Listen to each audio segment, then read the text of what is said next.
मेरा पति जानबूझकर अपनी विधवा बहन से लड़ाई करता और उसे रोज पागल खाने छोड़ने की बात करता था। मेरी नंद मुझे मुस्कुरा कर कहती थी कि जब तक इसका राज मेरे पास है तब तक यह मुझे कुछ नहीं कर सकता। मैं तो ताज्जुब से पूछती थी कि कैसा राज है, तो कहने लगती कि अगर जानना चाहती हो तो यह हफ्ते की रात में छत पर नाकाब पहनकर चाली जाना, सब पता चल जाएगा। मैंने ऐसा ही किया और जब मैं छत पर गई तो मैं हक्का बक्का रह गई थी, मेरा पति और मेरी नंद।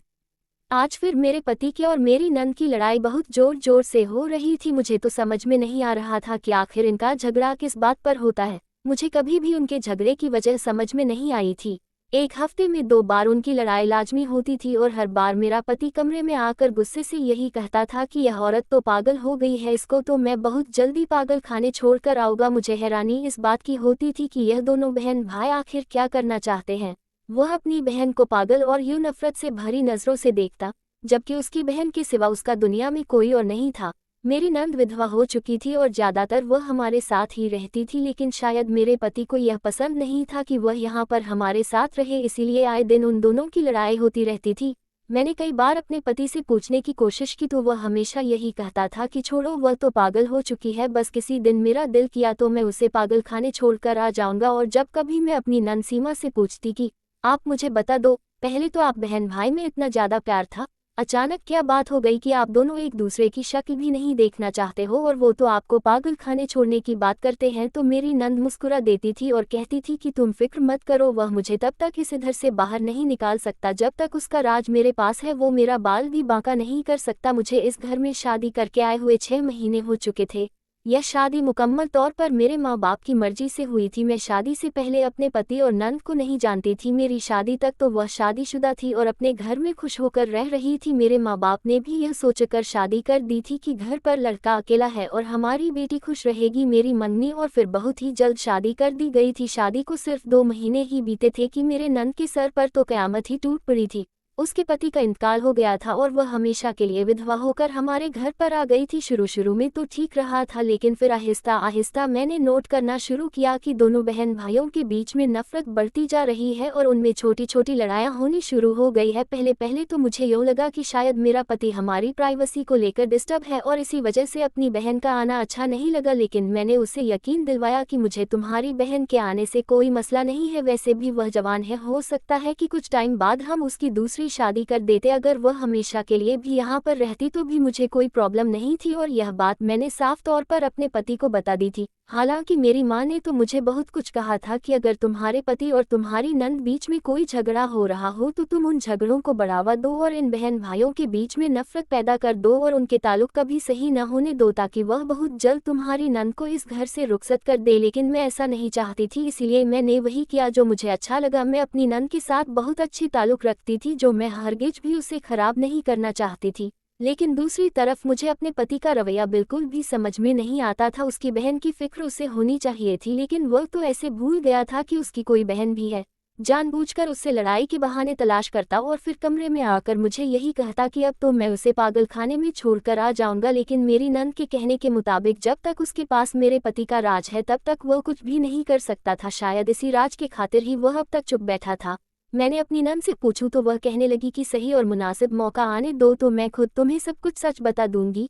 इसी तरीके से दिन गुजरने लगे थे। मैं अपनी जिंदगी में खुश और ठीक थी। सिर्फ मुझे इन बहन भाइयों की परेशानी होती थी कि इनमें दोबारा से मोहब्बत कायम हो जाए और उसके लिए मैं अपने तौर पर हर कोशिश करती रहती थी। लेकिन बहन भाइयों के दौरान पहले से ज़्यादा रिश्ते खराब होते जा रहे थे। तंग आकर मैंने अपनी कोशिश को भी छोड़ दिया था, क्योंकि अब मेरी तबीयत भी ठीक नहीं रहती थी। उसने सुना कि वह फूफी बनने वाली है तो वह बहुत ज़्यादा खुश हो गई थी, क्योंकि उसकी कोई अपनी औलाद नहीं थी, तो उसने मेरा बहुत ज़्यादा ख्याल रखना शुरू कर दिया था। लेकिन जब मेरे पति को पता चला तो उसने साफ साफ मना कर दिया। वह मुझे और मेरे होने वाले बच्चों से दूर रहे और अपने काम से काम रखाने को कहा, जिसका नतीजा यह निकला कि मुझे अब अपना ख्याल खुद रखना पड़ता था और अपने काम भी खुद करने पड़ते थे। हमारा घर बहुत बड़ा था और उसके 2 पोर्शन थे। एक पोर्शन में हम लोग रहते थे और दूसरे पोर्शन में मेरी नंद रहती थी। मेरे पति के माँ बाप तो पहले से ही मर चुके थे, लेकिन उन्होंने अपनी जिंदगी में दोनों बहन भाइयों के लिए अलग अलग पोर्शन बना दिए थे ताकि किसी के साथ गलत ना हो। एक दफ़ा ऐसा हुआ कि मैं अपनी माँ के घर पर थी और मैंने इरादा कर लिया कि मैं काफ़ी दिनों तक वहीं पर रहूंगी, लेकिन मुझे वहाँ पर तन्हाई और सुकून नहीं मिला। तो मैंने सोचा कि अपने घर पर वापस चली जाती हूँ। इसीलिए मैंने अपने पति को बताए बगैर उसे सरप्राइज देने की नीयत से घर पर आ गई। मेरे पोर्शन को ताला लगा हुआ था, इसलिए मुझे अपने नंद के पोर्शन में जाना पड़ा। जब मैंने उसे बताया कि मेरा पति इस वक्त घर पर नहीं है तो वह हंसते हुए कहने लगी कि वह घर पर ही है, तुमने जोर जोर से दरवाजे पर दस्तक नहीं दी, चलो मैं तुम्हारे साथ चलती हूँ। मुझे साथ लेकर आई और जोर जोर से दरवाजे को बजाने लगी और मेरे पति का चेहरा नजर आया, पर वह मुझे देखकर काफी घबरा गया था। देख लो, तुम्हारा पति तो तुम्हारे घर पर ही है। वह खुद तो चली गई, लेकिन मुझे अपने पति को देखकर कुछ शक हुआ कि वह इतना घबरा क्यों रहा है। अगर वह घर पर था तो उसने पहले क्यों दरवाजा नहीं खोला। मैंने भी तो दरवाजा बहुत बार बजाने की कोशिश करी थी। मैं कमरे में जाने लगी तो मेरे पति ने मुझे अंदर जाने से ही रोक दिया था और कहने लगा, अभी तुम घर के अंदर मत जाओ। मैं कुछ चौंक कर उसे देखा तो वह बात को संभालते हुए कहा, कमरे के अंदर अभी कॉकरोच है और तुम तो डरती हो ना, तुम दूसरे कमरे में जाकर रेस्ट करो, मैं तब तक कीड़ों का सफाया कर देता हूँ। मैं तो दूसरे कमरे में आ गई, लेकिन न जाने क्यों मेरे दिल को इतना चैन नहीं मिल रहा था। मुझे लग रहा था कि कोई ना कोई तो बात ऐसी जरूर है जो मेरा पति मुझसे छुपा रहा है। मैं शाम को अपने पति से छुपकर अपनी नंद के पास गई और उससे पूछा कि अब तो मुझे वो राज बता दो जो राज तुम्हारे पास है मेरे पति का, क्योंकि अब तो मुझे भी लगने लगा है कि जरूर कुछ ना कुछ तो गड़बड़ है और वह मुझसे कुछ छुपा रहा है। मेरी नंद कहने लगी कि अगर तुम इस राज को जानना चाहती हो तो हफ्ते की रात में नकाब पहनकर रात को छत पर चली जाना, तुम्हें सारी हकीकत मालूम हो जाएगी। 2 दिन के बाद हफ्ते की रात आ गई थी और उस रात मैं रोज के मुताबिक दूध नहीं पिया था, क्योंकि मेरी नंद ने पहले ही मना कर दिया था। आधी रात के वक्त मुझे नंद का पैगाम आया और उसने मुझे कहा कि तुम अपने पति का राज जानना चाहती हो तो छत पर चली जाओ। मैं जल्दी से अपना चेहरा छुपाया और भागते हुए छत की तरफ भागी। मेरे दिल में तरह तरह के ख्याल और वहम आते रहे कि ना जाने ऐसा कौन सा राज है जिसकी वजह से मुझे छत पर इस तरीके से आना पड़ रहा। ऊपर वाला खैर करे। मैं छत पर गई तो सामने का मंजर देखकर तो मेरे रोंगटे खड़े हो गए थे। मैंने कभी सपने में भी नहीं सोचा था कि मुझे कभी कुछ ऐसा देखने को मिलेगा। छत पर तो मेरा पति मौजूद था ही, लेकिन वहां पर एक और लड़की मौजूद थी। उससे पहले कि मैं बेकाबू होकर आगे बढ़ती और उन दोनों को रंगे हाथों पकड़ती, किसी ने मुझे बाजू से पकड़कर पीछे खींच लिया था। मेरी नंद मुझसे कहने लगी कि अभी ये सही वक्त नहीं है। मुझे चैन नहीं मिल रहा था अपने पति को अपनी आंखों से किसी लड़की के साथ देखना, और मैं चाहती थी कि मैं इन दोनों को उसी वक्त रंगे हाथों पकड़कर खूब ज्यादा बेइज्जती करूं। इससे पहले ही मैं अपने इरादे को अंजाम देती, रीमा मुझे बाजू से पकड़कर वापस लेकर आ गई थी और कहने लगी कि यह राज वो है जिसके बारे में मैं बात कर रही थी। तुम्हारे पति का दूसरी लड़कियों से चक्कर चलता रहता है और वह अभी तक मेरे सामने इसलिए दब कर रहता है क्योंकि वह जानता है कि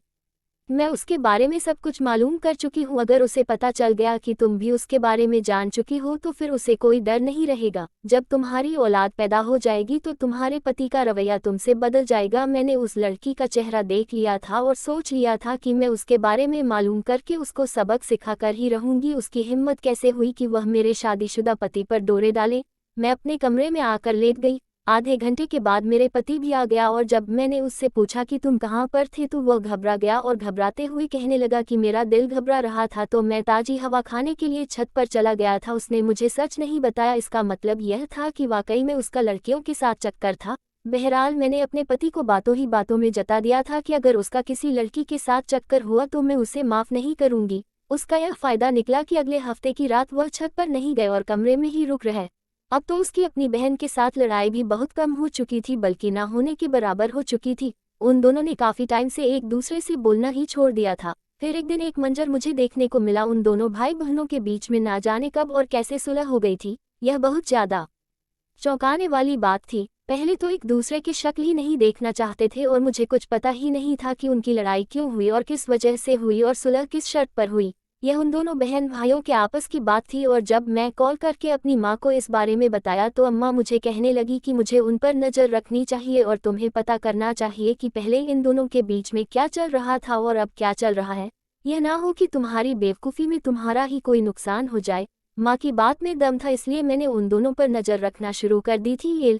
कभी कभी मुझे लगता था कि यह दोनों सच में ही सुलह करके एक दूसरे से पिछली बातों को माफ़ करके गले मिल चुके हैं, लेकिन फिर दूसरी ही तरफ मुझे लगता कि यह दोनों सिर्फ दिखावा कर रहे हैं, अंदर से अभी भी एक दूसरे के खिलाफ है। उस रोज मुझे बाजार से अपने बच्चे के लिए कुछ जरूरी शॉपिंग करनी थी और मेरी नंद घर पर नहीं थी तो मैं मजबूरी में ही अकेली बाजार चली गई थी। मैं अपनी नंद को फ़ोन करके पूछा कि वह कहाँ पर है तो उसने यही कहा था कि वह किसी ज़रूरी काम से बाहर निकली है, लेकिन उसका ज़रूरी काम मुझे बाजार जाकर अच्छी तरह से पता चल गया था।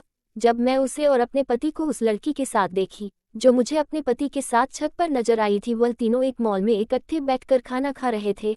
मैं भी अपना चेहरा ढक कर पीछे वाले टेबल पर जाकर बैठ गई थी ताकि उनकी बातें सुन सकूं। मेरे जाने की 2 मिनट बाद ही वो लड़की उठकर वहां से चली गई थी, लेकिन मैं उन दोनों की काफ़ी बातें सुन ली थी। मेरी नंद मेरे पति से कह रही थी कि मैं तुम्हारी बीवी को अब तक तुम्हारे किसी राज के बारे में नहीं बताया है, मैंने उसे कुछ भी नहीं बताया है और अब मैं तुमसे यही चाहती हूँ कि जितना मेरा हिस्सा बनता है उतना मुझे दे दो, 1 रुपया भी ज़्यादा मत देना और ना ही कम।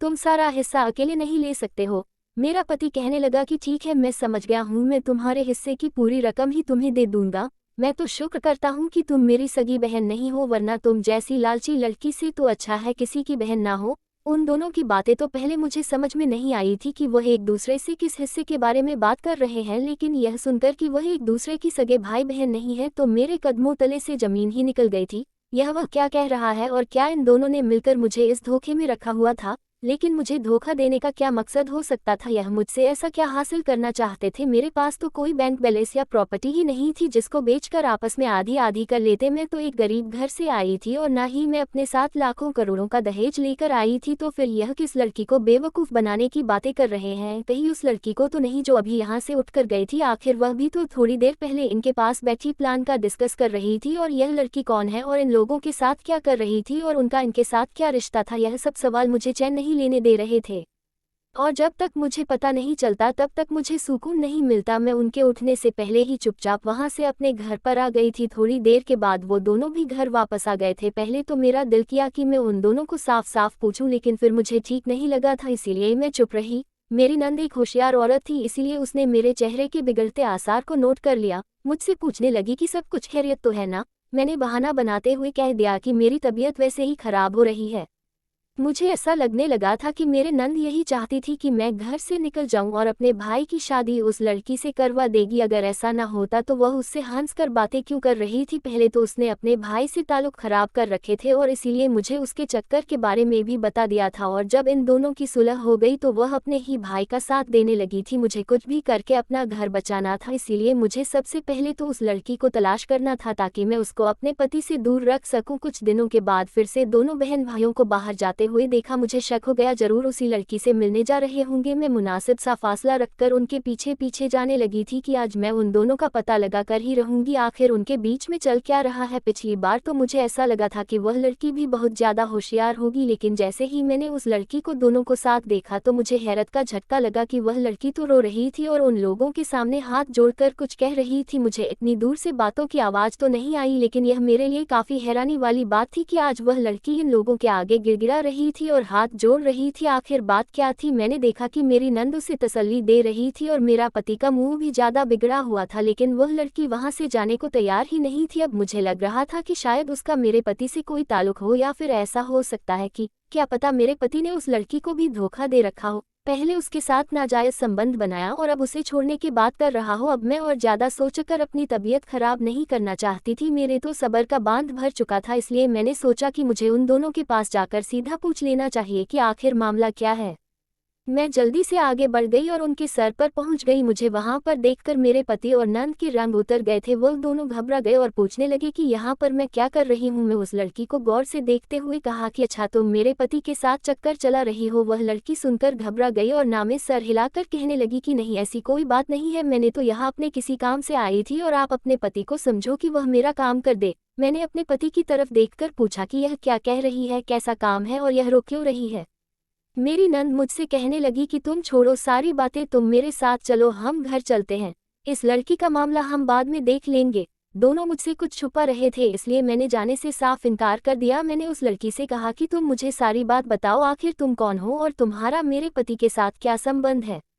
वो लड़की कहने लगी कि मेरा नाम मर्जीना है, मेरे माँ बाप सोशल वर्कर है और उन्हें खिदमत करने का बहुत ज़्यादा शौक था। मेरी परवरिश भी उन्होंने बहुत अच्छे तरीके से की थी। मैं उनकी शादी की काफ़ी साल बाद पैदा हुई थी और जब तक मेरी पैदाइश नहीं हुई थी उन्होंने यतीम खाने से 2 बच्चे लाकर पाल थे, और वह दोनों और कोई नहीं थे बल्कि यह जो 2 सामने तुम्हारे पति और तुम्हारी नंद बनकर बैठे हुए हैं। मेरे माँ बाप ने इन दोनों को प्यार देने में कोई कसर नहीं छोड़ी थी और मुझे भी यही हमेशा कहा था कि यह मेरे भाई बहन हैं, और मैं भी इनको यही समझा था, लेकिन यह दोनों लालची निकले। मेरे अमीर बाप के मरने के बाद काफ़ी सारी प्रॉपर्टी थी जिसको उन्होंने धोखे से हथिया लिया, और हालांकि बेटी होने के नाते मेरा हक बनता था कि मेरा हक मुझे देते, लेकिन इन्होंने मेरा ही हक मार लिया और मैं उनके घर के चक्कर काट रही हूँ। मुझे आज बताते हुए भी शर्म आ रही है कि यह मेरा भाई है, लेकिन इसने मुझे एक दिन मेरा हक देने के लिए घर पर बुलाया और रात को मुझे छत पर ले गया और मेरे साथ ऐसा किया और मेरी तस्वीर खींची और अब मुझे ब्लैकमेल कर रहा है। घर जाकर मैं इससे अपने हक मांगती थी, पर ये धमकी देता कि तुम्हारी तस्वीर सोशल मीडिया पर डाल दूंगा और मुझे बदनाम कर देगा।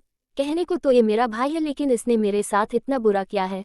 मेरे माँ बाप ने इन दोनों को बहुत ही प्यार से पाला था, अब यह मेरी तस्वीर भी वापस नहीं कर रहा है, ना ही मेरा हक दे रहा है। यह बात सुनकर तो मेरे पैरों तले की जमीन निकल गई। जिस आदमी को मैं अपना पति कह रही थी वह इतना गंदा इंसान भी हो सकता है, लेकिन मैं भी बहुत ज़्यादा होशियार थी। मैंने उनके पास जाने से पहले ही अपने मोबाइल की रिकॉर्डिंग ऑन कर ली थी और जो सब कुछ उस लड़की ने बताया था और जो सब कुछ मेरे पति ने कबूल किया था वह सब कुछ रिकॉर्ड हो चुका था। और मैंने उस टाइम पर अपने पति को कुछ भी नहीं बताया और अपनी नंद को यह कहकर वहाँ से भगा दिया कि तुम मेरे पति पर झूठा इल्जाम लगा रही हो, तुम कोई उसकी बहन नहीं हो, और मैंने उसे धक्के देकर वहाँ से भेज दिया। जब मैं और मेरा पति घर पर आए तो मैंने अपने पति से कहा कि मुझे बहुत ज़रूरी काम है, मेरी माँ की तबीयत बहुत ज़्यादा ख़राब हो रही है, मुझे वहाँ पर जाना है, और मैं घर से बाहर आ गई। फिर मैं पुलिस स्टेशन गई और मैंने सारी हकीकत पुलिस वालों को बता दी। मेरे बयान पर मेरे पति और नंद को पुलिस ने गिरफ्तार कर लिया और जो मेरी सगी नंद थी उसे पुलिस ने ढूंढ लिया और उसका हक उसे दे दिया। अब मैं अपने पति से तलाक ले ली हूँ और अपनी नंद के साथ इस घर में अकेली रहती हूँ। आपको ये कहानी कैसी लगी हमें कमेंट करके ज़रूर बताइए, क्योंकि आपके कमेंट्स ही हमें और बेहतर लिखने के लिए प्रेरित करते हैं। अमीना कहानी वर्ल्ड को सब्सक्राइब करना न भूलें। धन्यवाद, शुक्रिया।